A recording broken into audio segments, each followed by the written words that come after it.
श्रीराम नाम।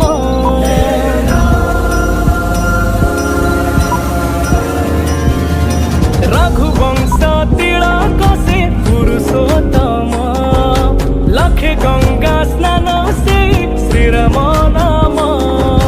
500 बरसर प्रतीक्षा सारी फेरुचंती धरा धमे धर्म धरी।